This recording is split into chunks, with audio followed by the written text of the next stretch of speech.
afternoon and welcome to CEC Gurukul lecture.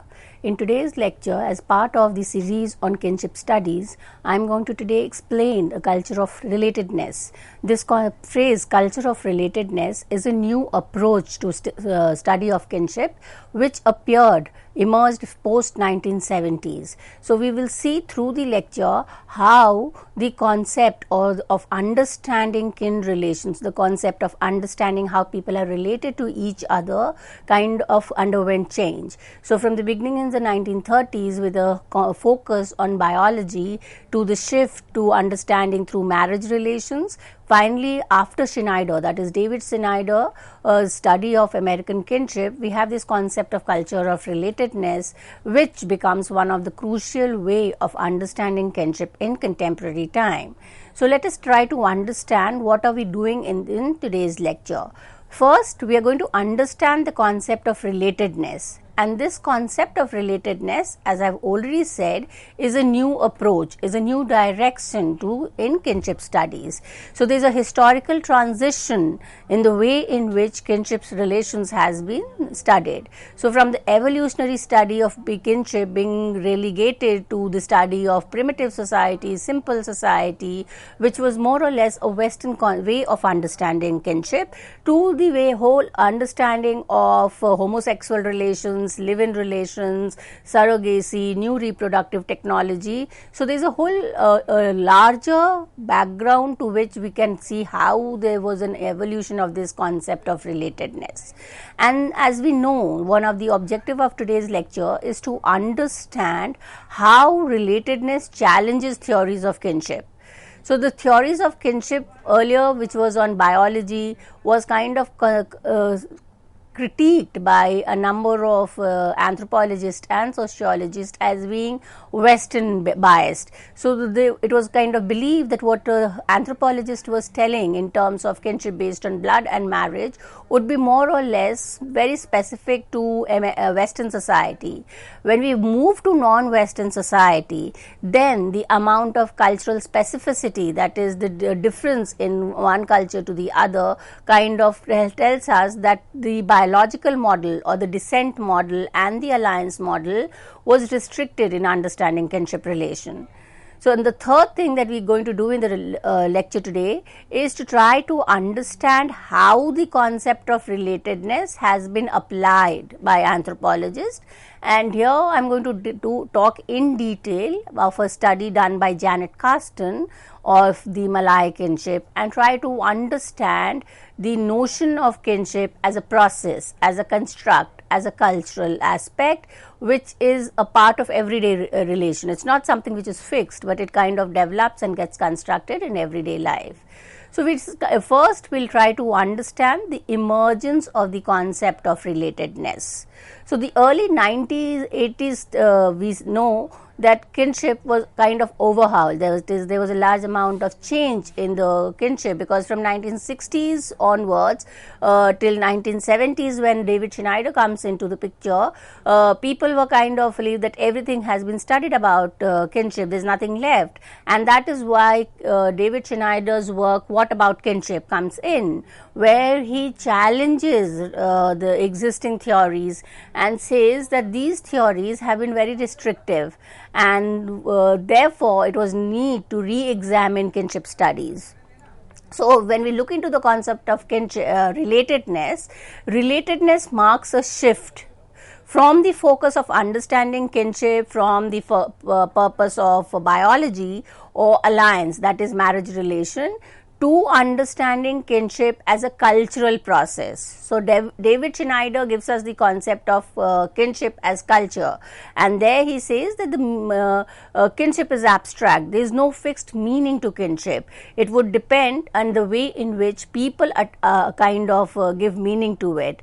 So it could be kind of not only sharing of blood relation, it could be of sharing of food, it could be sharing of residence, it could be many things. So therefore, that is from the cultural approach to the study of kinship emerged the concept of relatedness. That is, we will understand people are related to each other not necessarily through biology, that is not necessarily through blood, but it could be any social cultural relations that establishes kinship network. And in contemporary society, we see that this becomes very relevant, because when we try to understand kin relation, that is how people are related to each other, it could be many relations are beyond biology. For instance, two individuals staying in a PG hostel develop a relationship, very strong relationship, more than a relations like real siblings.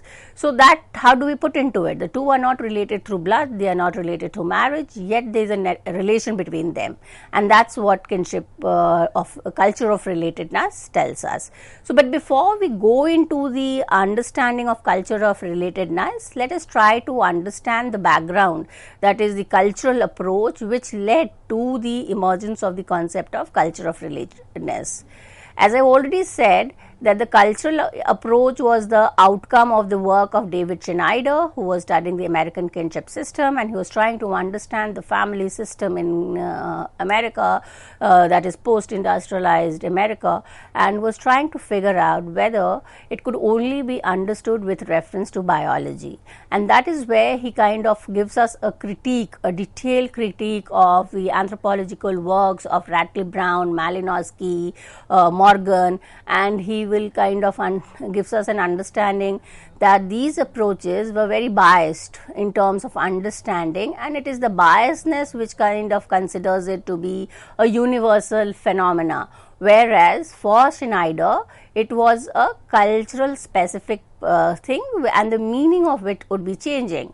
So Schneider says that culture, kinship is cultural, implies that it depends on a symbolic meaning that we attach.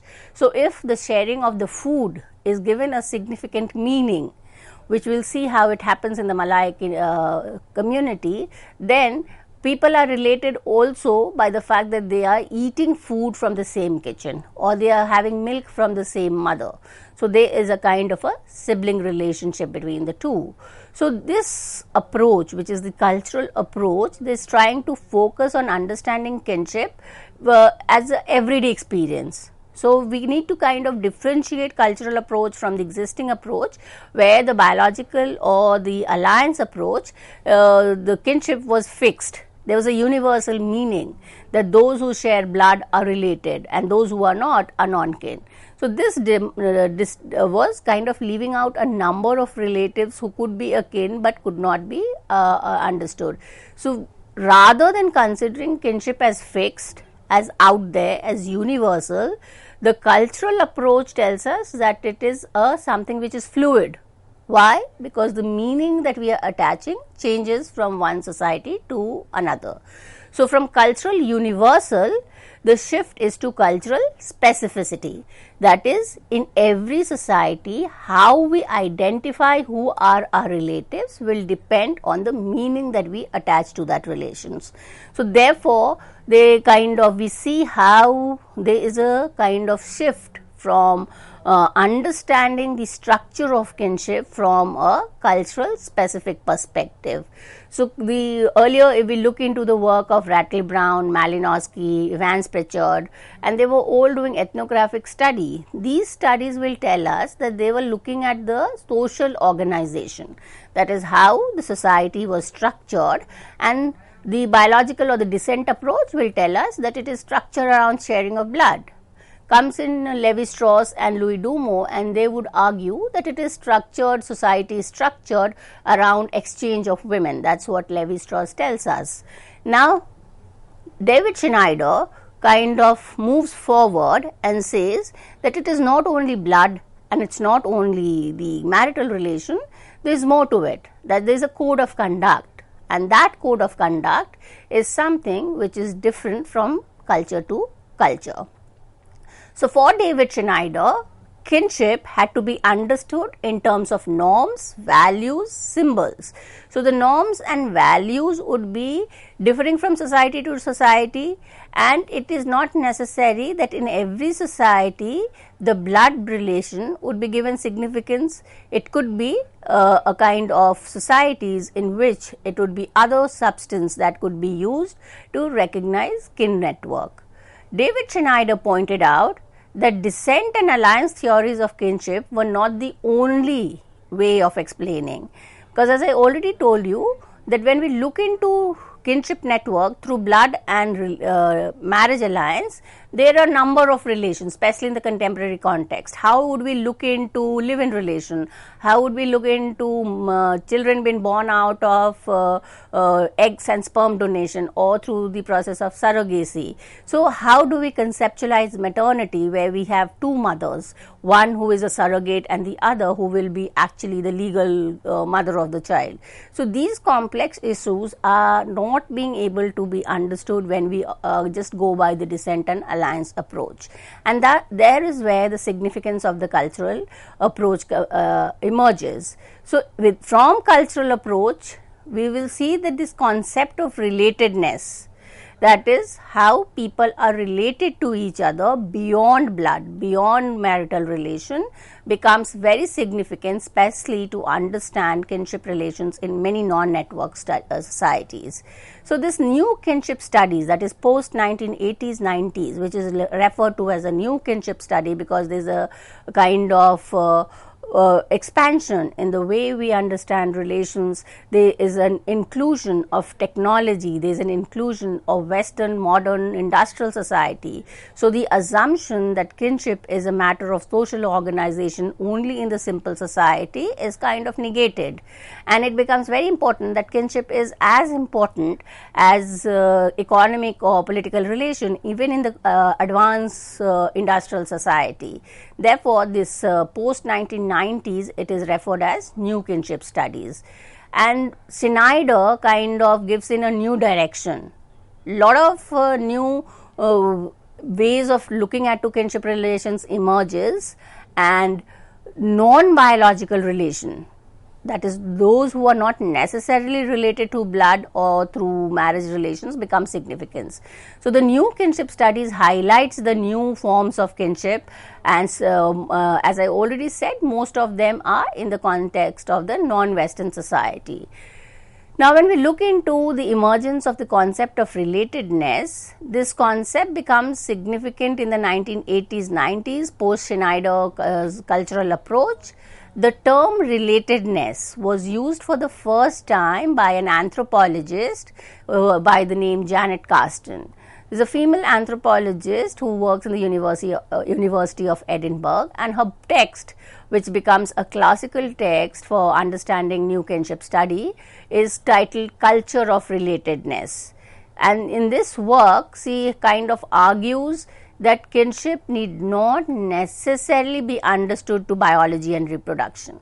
And why what is significant is also that when we kind of negate the idea that it is not only biology and reproduction, we are also kind of rejecting the assumption that kinship was only a part of the familial domain. So there was a distinction between the familial, that is the domestic domain, and the public or the jural domain, and kinship was kind of negated to the domestic sphere. Now when we look into kinship studies, especially by a study by Kat West in the study of the fertility clinic in Israel, it becomes evident how kinship becomes a matter of political identity. The Jewishness is dependent on the way in which the sperms and eggs are kind of donated, and the IVF technology fertility clinic works to identify the political identity of the Jews. So it is no longer something which should be only in the family or the domestic or the private realm. It moves beyond. Now when we look into the concept of relatedness, it's very important that we try to understand the meaning of relatedness. According to Janet Carsten, relatedness implies that kinship is more social, in the sense that relations are constructed through caring and sharing. Now when we contrast this to the conventional traditional biology, then kinship was only biology, and there was a kind of a distinction between biology and social. The concept of relatedness will do away the difference between the biological and the social, and it would be depending on the meaning that we attach to the biology that becomes significant. So kinship could be constructed right? So it's everyday experience, how people are related to each other, how people are behaving with other determines the kinship network. So if you are a kin or you are a part of the kinship network, then you would be sharing the same food. If you are not, then it could be that you are a non-kin. So it becomes very significant to understand the importance of social or rather even cultural in kinship relation. So Janet Carsten kind of gives us a processual view of personhood. What does it mean? Processual view of personhood implies that people are becoming. It's not that because you are born into a family and you kind of trace back who are your fathers and grandfathers and great grandfathers and that's it. So that means that it is fixed and it is kind of a closed understanding. When we say it's a process, that implies that even in the say despite being born in family A, one can establish a relationship with a member from family B on certain grounds, on certain aspect of sharing. So you become a person. It's not fixed. It's not kind of given. It depends on the everyday interaction of people through which they become kind of a kin. So in contrast to kinship as fixed, as universal, Janet Carsten argues that kinship is a process, it is constructed and meanings are changing. Meanings may change through over a period of time, and her ethnographic study, Janet Carsten will tell us that it is food, residence and friendship which kind of creates the bond of relatedness. So we now go on to understand the ethnographic case study done by Janet Carsten. She has done her research ethnographic study in order to find out the relevance of the concept of relatedness in Malaysia. And she spent say around 18 months with the families in Malay, which is one island in Malaysia which is Pulau Langkawi. And she rather resides with them. So that is why it kind of gives us a very inside understanding, in-depth understanding of what meaning the people of Langkawi attach. So we will see through the ethnographic study that house, the sharing of food, sharing of milk becomes significant for determining what is a kinship. And through the study of Janet Carsten's Malay of Langkawi, we come to very close to the understanding that kinship is beyond biology. We do not stop at only looking at blood relation, we need to explore more of it. So as I already said, that Janet Carsten found relatedness in the Malay Langkawi community in terms of becoming a person and participating in social relation based on feeding and common residence. So those who are sharing not only food but also mother's milk. So it is kind of, if we go back to the biology, a biological mother establishes, and there is a lot of literature from Veena Das to other where there is a focus on biology, kinship as biology, which tells that the feeding of milk to the baby establishes a relation between the mother and the child. So now we are seeing that even though a child is not a biological child, that is not born out of the womb of the mother, yet if that child feeds from the same mother, they become sibling. So that is the significance of sharing substance, that is the substance here is milk. And this is what she is showing through her ethnographic studies. So that the border between biology and social, for instance, Radcliffe Brown in his studies says that father is both biological and social, and there is a distinction between pater and genitor. So genitor is a biological father, a father who gives birth to the child, and the pater is a social father. So there was an example from the Nair community where it was discussed by Kathleen Gore that a pater is established through rituals. So the pater may not be a genitor. So there is a distinction between the biology and social. The culture of relatedness does away with this difference. The boundary between the biology and social is kind of not valid, and it kind of merges. So the code, which is kind of, code means norms, and becomes very significant because the code is constructed in a culture. The meaning of code changes from culture to culture. So here, when Janet Carsten looks into the code and substance of Malay kinship, as I've already said, that it is the sharing of food and the sharing of house. So the kitchen, which in the Malay community it is known as dapur, D-A-P-U-R. Dapur is the kitchen or the combined kitchen, which common kitchen from where every member who are related to that household have food.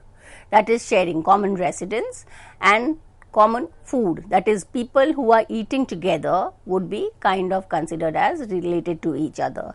Now, sharing of food, whether it be the meal or whether it be the milk, is kind of given the same significance as procreation.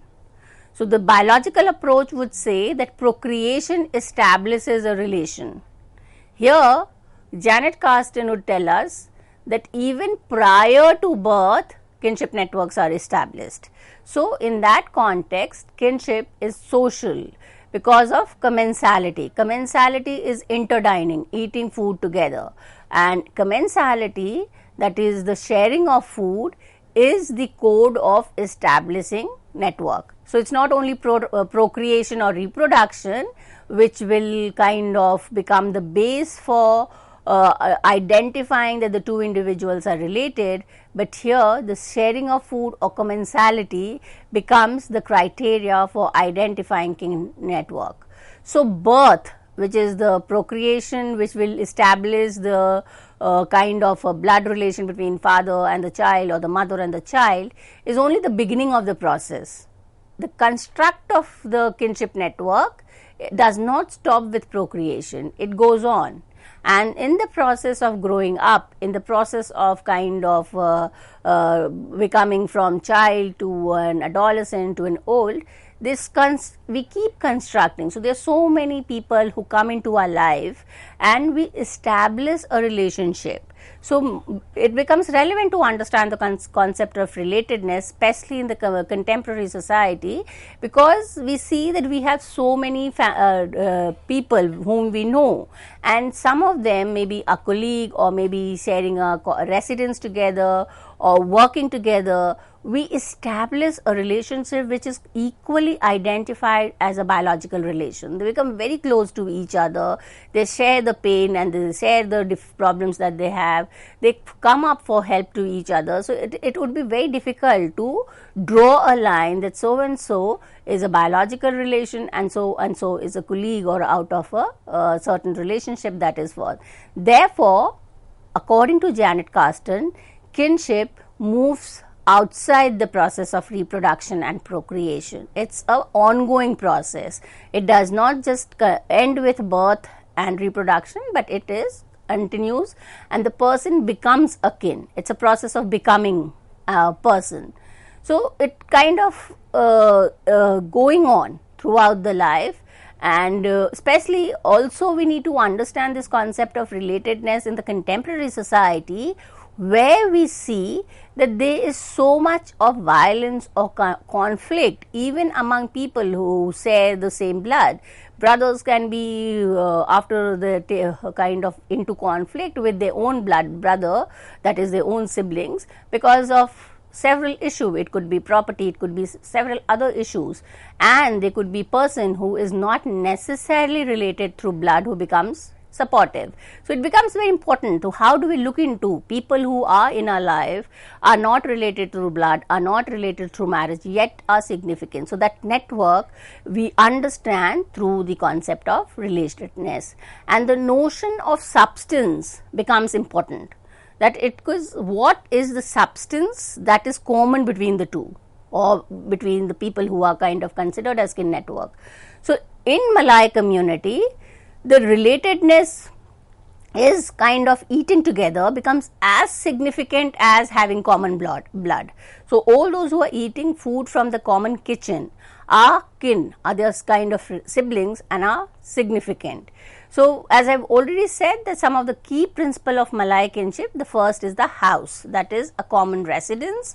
Then we look into how the house is a principle of unity, because the structure is such that there is no division, which is again in contrast to a lot of contemporary society, Western society, where there is a lot of division between the living space and eating space. Here there is no division. It's one roof where every member is eating and they are kind of considered as common residents. Women play a very important role because it is the kitchen where the women are working, and it is the women who is considered to be kind of very auspicious. Women, without a women, it is considered as incomplete. So when we look into the understanding of kinship, especially with the concept of culture of relatedness, it becomes very significant to understand the role of new reproductive technology, that is the sperm, egg donation and the involvement of third party in the process of reproduction, which also creates a culture of relatedness. So in a fertility clinic, the nurse, the doctors and the other also gets related in that process. And when we look into the case study done by Kat Weston of the Israel fertility clinic, it says that how every member is excited on the birth of the child. So kinship has kind of helped us, especially the concept of culture of relatedness, to understand a number of, say, contemporary phenomena, like for instance the LGBT family or the live-in relationship, single parents, especially surrogacy and the other. So the culture of related as a new approach to kinship study has expanded the scope and understanding of kinship network in contemporary society. With this, I come to an end of today's lecture. Thank you.